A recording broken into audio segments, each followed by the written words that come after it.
பற்றி எரியும் இஸ்ரேலி ஆக்கிரமிப்பு இராணுவ தளங்களும் தொழிற்சாலைகளும் பயிர்ச்செய்கை நிலங்களும் தொடர்ச்சியாக வெளியேறி வரும் இஸ்ரேலி ஆக்கிரமிப்பு நிலத்திடர்களும் இஸ்ரேலி ஆக்கிரமிப்பில் ஏற்பட்டுள்ள காட்டுத்தீ தொடர்பாக ஹமாஸ் தரப்பினர் தெரிவித்திருக்கக்கூடிய கருத்துக்களும் காட்டுத்தீயை அணைப்பதற்காக களமிறங்கிய துரோகி அப்பாஸும் PA படைகளும் தூஃபா மற்றும் சுஜையா கிழக்கு பிரதேசங்களிலே மேற்கொள்ளப்பட்ட பலஸ்தீனிய போராளிகளின் 4 வீரியமான தாக்குதல்களும் சுருண்டு வீழ்ந்த சிப்பாய்களும் அதிகாரிகளும் ஈரானுக்கு எதிரான போரை ஆரம்பிப்பதற்காக மும்முரமாக காய்களை நகர்த்தி வரும் நெட்டன்யாகவும் அமெரிக்க பாதுகாப்பு செயலாளர் ஈரானுக்கு எதிராக விடுத்திருக்கக்கூடிய எச்சரிக்கைகளும் லெபனான் மீது 2ஆம் கட்ட வான்வழி தாக்குதல்களும் தரைவழி தாக்குதல்களும் ஆரம்பிக்கப்பட போகின்றனவா?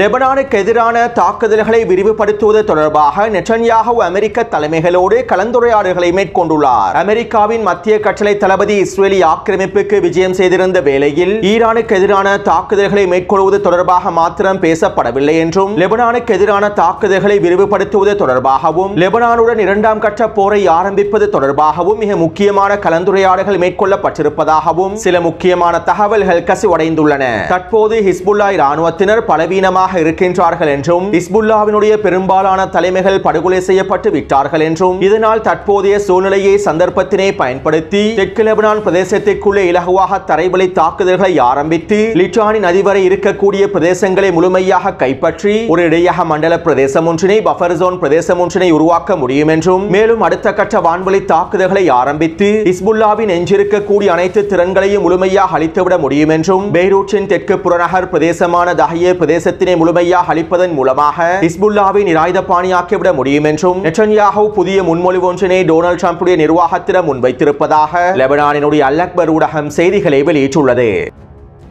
அதே நேரம் லெபனானினுடைய ஜனாதிபதி இவ்வாறு தெரிவித்துள்ளார். தெற்கு லெபனான் பிரதேசத்திலே இஸ்ரேலி ஆக்கிரமிப்பு தாக்குதல்களை நிறுத்த வேண்டும். லெபனானினுடைய இறையாண்மையை பாதுகாப்பதற்கு இஸ்ரேலி ஆக்கிரமிப்பு முழுமையாக ஒப்பந்தத்தினை கடைபிடிக்க வேண்டும். லெபனானிலே அமெரிக்காவுக்கு சார்பான அரசாங்கம் முழுமையாக இயங்க வேண்டுமாக இருந்தால் அமெரிக்கா லெபனானினுடைய இறையாண்மையை பாதுகாப்பதற்காக இஸ்ரேலி ஆக்கிரமிப்பினை தடுத்து நிறுத்த வேண்டும். இவ்வாறு அமெரிக்கா தலையிட்டு அடுத்த கட்ட வேலை திட்டங்களை மேற்கொள்வதன் மூலமாகவே இஸ்ரேலினுடைய இந்த தாக்குதல்களை முழுமையாக கட்டுப்பாட்டுக்குள் கொண்டு வர முடியும் என லெபனானினுடைய ஜனாதிபதி ஜோசப் பவுன் எதற்குமே உதவாத கருத்துக்களை வெளியிட்டு வருகின்றார். தெற்கு லெபனான் பிரதேசத்தை இலக்கு வைத்து இஸ்ரேலி ஆக்கிரமிப்பு மேற்கொள்ளக்கூடிய வான்வழி தாக்குதல்களுக்கும் லெபனான் தலைநகரை இலக்கு வைத்து இஸ்ரேலி ஆக்கிரமிப்பு மேற்கொள்ளக்கூடிய வான்வழி தாக்குதல்களுக்கும் அமெரிக்காவின் குண்டுகளே பயன்படுத்தப்படுகின்றன. இவ்வாறு அமெரிக்க குண்டுகளை பயன்படுத்தி மேற்கொள்ளக்கூடிய தாக்குதல்களை நிறுத்துவதற்காக அமெரிக்காவிடம் உதவி கேட்பது முட்டாள்தனமான விடயம் என்றும் லெபனானிய ஆய்வாளர்கள் கருத்துக்களை வெளியிட்டுள்ளார்கள். மேலும் லெபனான் அரசானது ஹிஸ்புல்லாவோடு ஒருங்கிணைந்து செயற்பட வேண்டும் என்றும் லெபனான் எதிர்ப்பினுடைய தேவையை லெபனான் அரசாங்கம் ஏற்றுக்கொள்ள வேண்டும் என்றும் லெபனானினுடைய இறையாண்மையை பாதுகாப்பதற்கு ஹிஸ்புல்லா இராணுவத்தினை முழுமையாக நம்ப வேண்டும் என்றும் ஹிஸ்புல்லாவினுடைய பாராளுமன்ற உறுப்பினர்களும் தொடர்ச்சியான கருத்துக்களை வெளியிட்டு வருகின்றார்கள். அடுத்து யமனினுடைய ராசிசா துறைமுகத்திற்கு அருகாமையில் ஐக்கிய நாடுகள் சபையினுடைய அனுமதியை பெற்றிருக்கக்கூடிய சரக்கு கப்பல் ஒன்று நிலை கொண்டுள்ளது. மேலும் குறித்த சரக்கு கப்பலை இலக்கு வைத்து யமன் ஹவுதி இராணுவத்தினர் தாக்குதல்களை மேற்கொண்டுள்ளார்கள். யமனினுடைய தடை உத்தரவுகளை சரியாக கடைபிடிக்காததன் விளைவாகவே இந்த தாக்குதல்கள் மேற்கொள்ளப்பட்டிருப்பதாகவும் தெரிவிக்கப்படுகின்றது. அதே நேரம் குறித்த சரக்கு கப்பலை பாதுகாப்பாக நகர்த்துவதற்கான வேலை திட்டங்களை அவசரமாக மேற்கொள்ள வேண்டும் என ஐக்கிய நாடுகள் சபை கோரிக்கைகளை விடுத்திருப்பதாகவும் தெரிவிக்கப்படுகின்றது. அத்தோடு அமெரிக்கா நேற்றிரவும் இன்று மாலையும் யமன் மீது 15க்கும் அதிகமான வான்வழி தாக்குதல்களை மேற்கொண்டுள்ளது. வளமை போன்று குடியிருப்பு பிரதேசங்கள் இலக்கு வைத்து இந்த வான்வழி தாக்குதல்கள் மேற்கொள்ளப்பட்டுள்ளன. கடந்த 24 மணித்தியாலங்களுக்குள் அமெரிக்கா மேற்கொண்டிருக்கக்கூடிய வான்வழி தாக்குதல்களில் 12 யமன் பொதுமக்கள் இனப்படுகொலை செய்யப்பட்டிருப்பதாகவும் 25க்கும் அதிகமானோர் படுகாயமடைந்திருப்பதாகவும் யமனினுடைய ஊடகங்கள் சுட்டிக்காட்டியுள்ளன. அத்தோடு இந்த தாக்குதல்களை தொடர்ந்து யமன் ஹவுதி இராணுவத்தினர் அமெரிக்காவின் கார்லஸ் வின்சன் போர்க்கப்பலை இலக்கு வைத்து கப்பல் எதிர் ஏவுகணை தாக்குதல்களையும் ட்ரோன் தாக்குதல்களையும் மேற்கொண்டுள்ளார்கள். மேலும் குறித்த போர்க்கப்பலையும் சிதைத்து பின்வாங்க வைப்பதற்கான உச்சக்கட்ட தாக்குதல்களை யமன் ஹவுதியினுடைய கடற்படையினரும் வான்படையினரும் மேற்கொள்வதற்கு தயாராக இருப்பதாகவும் தெரிவிக்கப்படுகின்றது. அத்தோடு யமன் ஹவுதி இராணுவத்தினர் இஸ்ரேலி ஆக்கிரமிப்பின் காட்டுத்தீ பரவியிருக்கக்கூடிய பிரதேசங்களை இலக்கு வைத்து ட்ரோன் தாக்குதல்களை மேற்கொண்டிருப்பதாகவும் தெரிவிக்கப்படுகின்றது. நெகவ் பிரதேசத்தை இலக்கு வைத்தும் ஒரு யஃபா ட்ரோன் தாக்குதல் மேற்கொள்ளப்பட்டிருப்பதாகவும் தெரிவிக்கப்படுகின்றது.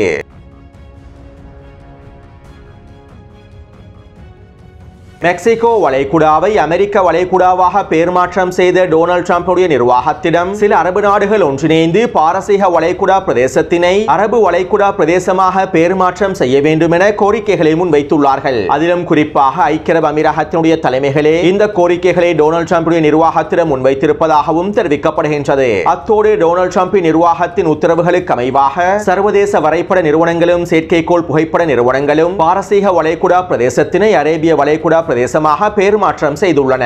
பெரும்பாலான வரலாற்று ஆசிரியர்கள் 90% அதிகமான மத்திய கிழக்கு வரலாற்று ஆசிரியர்கள் கடந்த காலங்களிலே பாரசீக வளைகுடா பிரதேசம் என்றே பயன்படுத்தியுள்ளார்கள். அரேபிய வளைகுடா பிரதேசம் என பயன்படுத்தியதற்கான சான்றுகள் வரலாற்று பதிவுகளில் குறைவாகவே காணப்படுகின்றன. மேலும் ஈரானை தனிமைப்படுத்துவதற்காகவும் ஈரானிய அடையாளங்களை சிதைப்பதற்காகவுமே இவ்வாறு பாரசீக வளைகுடா பிரதேசத்தினை அரபு வளைகுடா பிரதேசமாக பெயர் மாற்றம் செய்திருப்பதாகவும் ஈரானிய வரலாற்று ஆசிரியர்கள் குற்றம் சுமத்தியுள்ளார்கள். அடுத்து ஈரானுக்கு எதிரான தாக்குதல்களை மேற்கொள்ளக்கூடாது என்றும் ஈரானுக்கு எதிரான போரானது மத்திய கிழக்கு பிராந்தியம் முழுவதும் மிகப்பெரிய தாக்கத்தினை ஏற்படுத்தும் என்றும் தற்போதைய அமெரிக்க பொருளாதார நெருக்கடிகளுக்கு மத்தியில் ஈரானுக்கு எதிரான போரை நாங்கள் ஆரம்பிப்பது சரியான தீர்மானமாக இருக்காது என்றும் டொனால்ட் ட்ரம்பின் நிர்வாகத்தில் இருக்கக்கூடிய முக்கியமான அதிகாரிகள் தொடர்ச்சியான அழுத்தங்களை டொனால்ட் ட்ரம்புக்கு வழங்கி வருகின்றார்கள். அதிலே மிக முக்கியமாக அமெரிக்க பாதுகாப்பு செயலாளர் பீட் ஹெக்ஸட் ஈரானுக்கு எதிரான போரை ஆரம்பிக்க கூடாது என தொடர்ச்சியான அழுத்தங்களை வழங்கி வந்துள்ளார். அதே போன்று மத்திய கிழக்கு அமெரிக்காவுடைய தூதர் ஸ்டீவ் விட்கோஃபும் ஈரானுக்கு எதிரான போரை ஆரம்பிக்க தேவையில்லை என்கின்ற நிலைப்பாட்டிலேயே இருக்கின்றார். இப்படியான நிலைமையில் தற்போது அமெரிக்காவின் பாதுகாப்பு செயலாளர் பீட் ஹெக்ஸட் ஈரானுக்கு எதிரான எச்சரிக்கைகளை வெளியிட்டுள்ளார். யெமன் ஹவுதிகளுக்கு ஆதரவாக ஈரான் மறைமுகமான அனைத்து விதமான ஆதரவுகளையும் வழங்கி வருகின்றது. நாங்கள் யெமன் ஹவுதிகளுக்கான ஆதரவையும் வழிகாட்டுதல்களையும் நிறுத்திவிட்டோம் என ஈரான் அறிவித்திருந்தாலும் ஈரான் மறைமுகமான அனைத்து உதவிகளையும் முழுமையாக வழங்கி வருகின்றது. நீங்கள் என்ன செய்கின்றீர்கள் என்று எங்களுக்கு நன்றாகவே தெரியும். மறைமுகமாக அனைத்து ஆதரவுகளையும் வழிகாட்டுதல்களையும் யெமன் ஹவுதிகளுக்கு வழங்குகின்றீர்கள். அமெரிக்க இராணுவம் என்ன செய்யக்கூடியது என்பதனை நீங்கள் தெளிவாக புரிந்திருக்க வேண்டும். நாங்கள் தேர்ந்தெடுக்கும் எந்த நேரத்திலும் எந்த பிரதேசத்திலும் வீரியமான தாக்குதல்களை மேற்கொள்வதற்கு தயாராகவே இருக்கின்றோம் என அமெரிக்காவின் பாதுகாப்பு செயலாளர் ஈரானுக்கு எதிரான மிரட்டலான எச்சரிக்கைகளை வெளியிட்டுள்ளார்.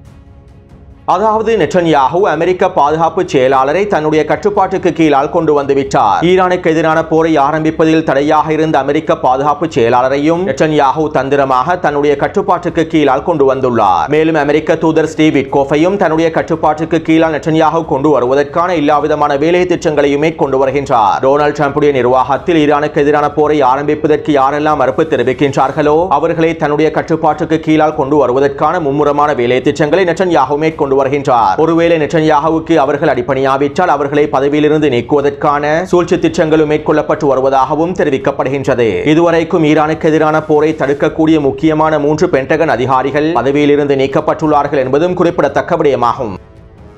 அடுத்து டொனால்ட் ட்ரம்பின் மத்திய கிழக்கிற்கான விஜயத்தை தொடர்ந்து நெட்டன்யாஹூ ஈரானுக்கு எதிரான போரை ஆரம்பிப்பதற்கான திகதியை குறிப்பார் என எதிர்பார்க்கப்படுகின்றது. தற்போது அமெரிக்காவுக்கும் ஈரானுக்கும் இடையிலான மறைமுகமான பேச்சுவார்த்தைகளை தோல்வியடைய செய்வதற்கான எல்லாவிதமான வேலை திட்டங்களையும் மும்முரமாக மேற்கொண்டு வருகின்றார். இதற்கமைவாக உளவாளிகளை பயன்படுத்தி ஈரானுக்குள்ளே உச்ச நாச காரியங்களை மேற்கொள்வதற்கான வாய்ப்புகளும் அதிகமாகவே இருக்கின்றன. இஸ்ரேலிய ஆக்கிரமிப்பு ஈரானுக்கு எதிராக ஒரே ஒரு வான்வழி தாக்குதலை மேற்கொண்டாலும் அமெரிக்காவுக்கும் ஈரானுக்கும் இடையிலான மறைமுகமான பேச்சுவார்த்தை தோல்வியில் முடிவடைந்துவிடும். மேலும் இறுதியில் இந்த பேச்சுவார்த்தைகளை தடுத்து நிறுத்த முடியாவிட்டால் நெட்டன்யாஹூ ஈரானுக்கு எதிரான சிறிய தாக்குதல்களை மேற்கொள்வார். மேலும் இந்த தாக்குதல்களை தொடர்ந்து அமெரிக்காவையும் ஈரானுக்கு எதிரான போரிலே இழுத்து விடுவார். அத்தோடு காசாவிலே இஸ்ரேலிய ஆக்கிரமிப்பு ராணுவம் மிகப்பெரிய இழப்புகளை சந்தித்துள்ளது. சிப்பாய்களுடைய பற்றாக்குறையினாலும் அதிகாரிகளுடைய பற்றாக்குறையினாலும் இஸ்ரேலிய ஆக்கிரமிப்பின் தரைப்படையினர் பலவீனமடைந்துள்ளார்கள். மீண்டும் காசாவிலே தரைவழி தாக்குதல்களை ஆரம்பிப்பதற்கு கூட இஸ்ரேலிய ஆக்கிரமிப்பின் ரிசர்வ் படைப்பிரிவினர் காசாவிற்குள்ளே களமிறங்குவதற்கு தயாராக இல்லை என தொடர்ச்சியான செய்திகளும் வெளியாகி வருகின்றன. இப்படியான நிலைமையில் இஸ்ரேலிய ஆக்கிரமிப்பினால் எவ்வாறு ஈரானுக்கு எதிரான போரை ஆரம்பிக்க முடியும் என உங்களிடத்திலே சில கேள்விகள் எழுப்பப்படலாம். அதாவது ஈரானுக்கு எதிரான போரின் போது இஸ்ரேலிய ஆக்கிரமிப்பு அவர்களுடைய வான்படையையே பயன்படுத்தும். தற்போது இஸ்ரேலிய ஆக்கிரமிப்பின் தரைப்படையில் ஏற்பட்டிருக்கக்கூடிய பலவீனங்களும் சிப்பாய்களுடைய அதிகாரிகளுடைய பற்றாக்குறைகளும் ஈரானுக்கு எதிரான வான்வழி தாக்குதல்களில் ஒரு பொழுதும் தாக்கம் செலுத்தப் போவதில்லை. அது மட்டுமல்லாமல் ஈரானுக்கு எதிரான தாக்குதல்களில் அமெரிக்காவின் வான்படையினரும் முழுமையாக களமிறக்கப்படுவார்கள். வருகின்றார்கள். ஒருவேளை ஈரானுக்கு எதிராக தரைவழி தாக்குதல்களை மேற்கொள்வதற்கு தீர்மானிப்பார்களாக இருந்தால் அமெரிக்காவினுடைய சிப்பாய்களும் அதிகாரிகளுமே ஈரானிலே களமிறங்குவார்கள். மேலும் கூலிப்படைகளே ஈரானுக்குள் களமிறங்குவார்கள். எனவே இஸ்ரேலி ஆக்கிரமிப்பு ராணுவத்தினுடைய தரைப்படை பலவீனமாக இருந்தாலும் அது ஈரானுக்கு எதிரான போரை ஆரம்பிப்பதில் எந்தவிதமான தாக்கத்தினையும் செலுத்தாது என்பதனையும் நாங்கள் தெளிவாக புரிந்து கொள்ள வேண்டும். அதே நேரம் அமெரிக்காவின் உதவி இல்லாமல் நெட்டன்யாகுவினால் ஈரானுக்கு எதிரான போரை ஆரம்பிக்கவும் முடியாது. இதனால் தான் தற்போது நெட்டன்யாகு அமெரிக்காவின் உதவியை பெற்றுக்கொண்டு ஈரானுக்கு எதிரான உச்ச வான்வழி தாக்குதல்களை மேற்கொண்டு ஈரானினுடைய அனைத்து திறன்களையும் முழுமையாக தரைமட்டமாக்க வேண்டும் என உச்சகட்ட வேலை திட்டங்களையும் காய் நகர்த்தல்களையும் மேற்கொண்டு வருகின்றார். அத்தோடு அமெரிக்காவுக்கும் ஈரானுக்கும் இடையிலான மறைமுகமான பேச்சுவார்த்தைகள் வெற்றி அளித்தாலும் நிச்சயமாக இஸ்ரேலி ஆக்கிரமிப்பு ஈரானுக்கு எதிரான தாக்குதல்களை மேற்கொள்ளும் என ஈரானிய தலைமைகளுக்கும் நன்றாகவே தெரியும். தற்போது நடைபெறக்கூடிய பேச்சுவார்த்தைகள் மூலமாக ஈரானிய தரப்பினர் தங்களுக்கு தேவையான அதிகளவான நேரத்தினை பெற்றுக் கொள்வதற்கு முயற்சி செய்கின்றார்கள். மேலும் அதிகளவான ஈரானியர்களும் இந்த பேச்சுவார்த்தைகளுக்கு விருப்பத்தினை காண்பிக்கவில்லை. எனவே இந்த பேச்சுவார்த்தைகளுக்கு பின்னாலும் ஈரானிய தரப்பினர்கள் முழுமையாக தயார் நிலையிலேயே இருக்கின்றார்கள். அதே நேரம் தற்போதைய சூழ்நிலையில் ஈரானிய தரப்பினர் அவர்களுடைய பாதுகாப்பு விடயத்தில் முக்கிய கவனத்தினை செலுத்த வேண்டும். இஸ்ரேலிய ஆக்கிரமிப்பு தற்போதைய சூழ்நிலையில் உளவாளிகளை களமிறக்கி ஈரானுக்குள்ளே விபத்துக்களை போன்று நாசகார தாக்குதல்களை மேற்கொள்வதற்கே திட்டமிடுகின்றது.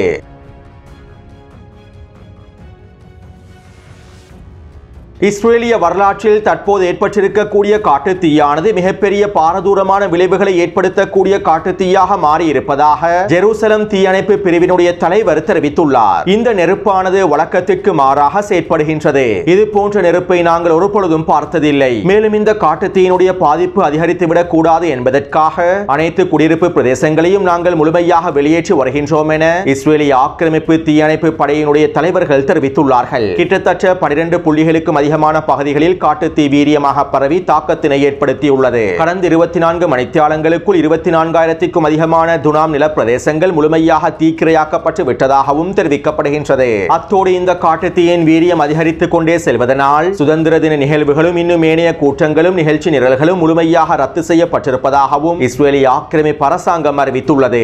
அத்தோடு நேற்றிரவு நெட்டன்யாகு அவசர அமைச்சரவை கூட்டத்தினை ஆரம்பித்து காட்டுத் தீயை கட்டுப்படுத்துவதற்கான வேலை திட்டங்கள் தொடர்பான பேச்சுவார்த்தைகளை மேற்கொண்டுள்ளார். இதன்போது சர்வதேச நாடுகளின் உதவிகளையும் நெட்டன்யாகு கோரியுள்ளார். இதற்கமைவாக கிரீஸ் நாடானது மிகப்பெரிய தீயணைப்பு விமானமான சூப்பர் டேங்கர் விமானத்தினை இஸ்ரேலிய ஆக்கிரமிப்பிலே களமிறக்கியுள்ளது. இருப்பினும் அவர்களால் இந்த காட்டுத் தீயினுடைய பரவலை முழுமையாக கட்டுப்படுத்த முடியவில்லை. நேற்று மாலை ஜெருசலத்தின் மேற்கு பிரதேசத்தில் இருக்கக்கூடிய முக்கியமான 4 இராணுவ கட்டளை தளங்களும் இந்த காட்டுத் தீயினால் முழுமையாக தரைமட்டமாக்கப்பட்டுள்ளன. சில சிப்பாய்கள் இந்த காட்டுத் தீயிற்குள்ளே சிக்கி உயிரிழந்திருப்பதாகவும் தெரிவிக்கப்படுகின்றது. இதுவரைக்கும் இந்த காட்டுத் தீயின் மூலமாக 45க்கும் அதிகமான நிலத்தடியர்கள் படுகாயமடைந்திருப்பதாகவே இஸ்ரேலிய ஆக்கிரமிப்பு தெரிவித்துள்ளது.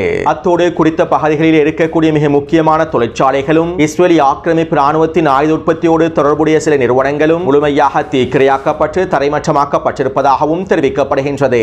மேலும் இஸ்ரேலிய ஆக்கிரமிப்பை முழுமையாக எரித்து வரும் காட்டுத் தீ தொடர்பான காணொளிகளை டெலிகிராம் சேனலில் பதிவிட்டுள்ளேன். அடுத்து இந்த காட்டுத் தீயானது வீரியமாக பரவலடைவதற்கு பலஸ்தீனியர்களே காரணம் என்றும் இஸ்ரேலிய ஆக்கிரமிப்பு ஊடகங்கள் பிரச்சாரங்களை ஆரம்பித்துள்ளன. ஜெருசலம் மலை பிரதேசத்திலே சில பலஸ்தீனியர்கள் தீயை மூட்டியிருப்பதாகவும் இதற்கான சில ஆதாரங்கள் கிடைக்கப் பெற்றிருப்பதாகவும் இஸ்ரேலிய ஆக்கிரமிப்பு ஊடகங்கள் தெரிவித்துள்ளன. மேலும் காட்டுத் தீயை வீரியப்படுத்தக்கூடிய நடவடிக்கைகளில் ஈடுபட்டிருந்த 19க்கும் அதிகமான பலஸ்தீனியர்களை கைது செய்திருப்பதாகவும் இஸ்ரேலிய ஆக்கிரமிப்பு ராணுவம் அறிவித்துள்ளது. அத்தோடு இஸ்ரேலிய ஆக்கிரமிப்பு நிலத்தடியர்கள் வாழக்கூடிய பிரதேசத்திலேயே இந்த காட்டுத் தீ வீரியமாக பரவியுள்ளது. பலஸ்தீனிய மக்கள் வாழக்கூடிய பிரதேசங்களில் எந்தவிதமான காட்டுத் தீயினுடைய பாதிப்பு ஏற்பட்டிருக்கவில்லை. இதைத் தொடர்ந்து சில நிலத்தடியர்களுடைய குழுக்கள் பலஸ்தீனிய மக்களின் பயிர்ச்செய்கை நிலங்களை தீ மூட்டியுள்ளார்கள். இதனால் வெஸ்ட் பேங்கினுடைய மேற்கு பிரதேசத்தில் இருக்கக்கூடிய பலஸ்தீனிய மக்களின் சில முக்கியமான பயிர்ச்செய்கை நிலங்கள் தீயினால் கருகி இருப்பதாகவும் தெரிவிக்கப்படுகின்றது. மேலும் இதுவரைக்கும் காட்டுத் தீயினால் 30க்கும் அதிகமான குடியேற்ற பிரதேசங்கள் முழுமையாக வெளியேற்றப்பட்டிருப்பதாகவும் 60,000க்கும் அதிகமான நிலத்தடியர்கள் இடம்பெயர்ந்திருப்பதாகவும் தெரிவிக்கப்படுகின்றது. அடுத்து இந்த காட்டுத் தீயை கட்டுப்படுத்துவதற்கு நாங்கள் முழுமையாக தயாராக இருக்கின்றோம் என்றும் இஸ்ரேலிய ஆக்கிரமிப்புக்கு முழுமையான ஆதரவை வழங்குவதற்கு தயாராக இருக்கின்றோம் என்றும் PA படைகளை பயன்படுத்தி காட்டுத் தீயை அணைப்பதற்கான வேலை திட்டங்கள் ஆரம்பிக்கப்பட்டுள்ளது என்றும் துரோகி அப்பாஸ் அறிக்கைகளை வெளியிட்டுள்ளார். அதே நேரம் ஹமாஸ் தரப்பினர் குறித்த காட்டுத் தீ தொடர்பாக இவ்வாறு தெரிவித்திருந்தார்கள். இந்த தீயானது அவர்களுடைய பிரம்மைகளையும் மாயைகளையும் துடைக்கின்றது, ஆக்கிரமிப்பாளர்களின் அடிச்சுவடுகளை பூமி நிராகரிக்கின்றது என்றும் ஹமாஸ் தரப்பினர் குறிப்பிட்டுள்ளார்கள். அத்தோடு இன்னும் 2-3 தினங்களுக்குள் இந்த காட்டுத் தீயினுடைய வீரியமானது அடுத்த கட்டத்தை நோக்கி நகர்த்தப்படும் என்றும் இதனால் ஏற்படக்கூடிய விளைவுகள் பல மடங்கினால் அதிகரிக்கும் என்றும் இஸ்ரேலிய ஆக்கிரமிப்பு ஆய்வாளர்களும் கருத்துக்களை வெளியிட்டுள்ளார்கள்.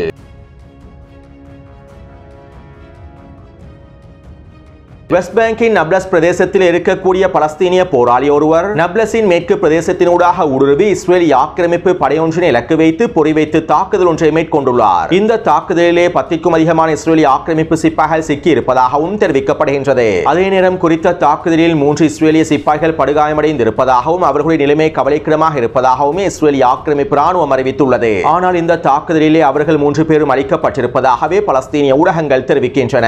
அடுத்து காசாவிலே இஸ்ரேலி ஆக்கிரமிப்பு ராணுவம் 15க்கும் அதிகமான வான்வழி தாக்குதல்களை மேற்கொண்டிருந்தது. அதிலும் குறிப்பாக வடக்கு காசாவின் சுஜையா, பெய்டனூன், டூஃபா ஆகிய பிரதேசங்களில் உச்ச வான்வழி தாக்குதல்களை மேற்கொண்டுள்ளது. குறித்த பிரதேசங்களிலே பலஸ்தீனிய போராளிகளின் தாக்குதல்கள் அதிகரித்திருப்பதனாலேயே இந்த பிரதேசங்கள் இலக்கு வைத்து உச்ச வான்வழி தாக்குதல்கள் மேற்கொள்ளப்பட்டு வருவதாகவும் தெரிவிக்கப்படுகின்றது. மேலும் இஸ்ரேலி ஆக்கிரமிப்பு ராணுவம் மேற்கொண்ட வான்வழி தாக்குதல்களினால் கடந்த 24 மணித்தியாலங்களுக்குள் 45க்கும் அதிகமான பலஸ்தீனிய மக்கள் இனப்படுகொலை செய்யப்பட்டுள்ளார்கள். அத்தோடு பலஸ்தீனிய போராளிகளும் வடக்கு காசாவிலே உச்சக்கட்ட வீரியமான தாக்குதல்களை மேற்கொண்டு வருகின்றார்கள். நேற்றிரவு பலஸ்தீனிய போராளிகள் தூஃபா பிரதேசத்திலும் சுஜையா பிரதேசத்திலும் 4 தரமான தாக்குதல்களை மேற்கொண்டுள்ளார்கள். குறித்த பிரதேசத்தில் இருக்கக்கூடிய 2 வீடுகளில் பொறிகளை வைத்துள்ளார்கள். இந்த பொறிகளிலே இஸ்ரேலி ஆக்கிரமிப்பு படை சிப்பாய்கள் சிக்கியதும் அவற்றை வெடிக்கச் செய்து மொத்தமாக தட்டி தூக்கியுள்ளார்கள். அதே போன்று சுரங்கப்பாதை ஒன்றிற்கு அருகாமையில் நிலை கொண்டிருந்த இஸ்ரேலி ஆக்கிரமிப்பு சிப்பாய்களை சுரங்கப்பாதையில் இருந்து வெளிப்பட்டு பலஸ்தீனிய போராளிகள் தாக்கியுள்ளார்கள். இந்த தாக்குதலிலே 3 சிப்பாய்கள் கொல்லப்பட்டிருப்பதாகவும் தெரிவிக்கப்படுகின்றது.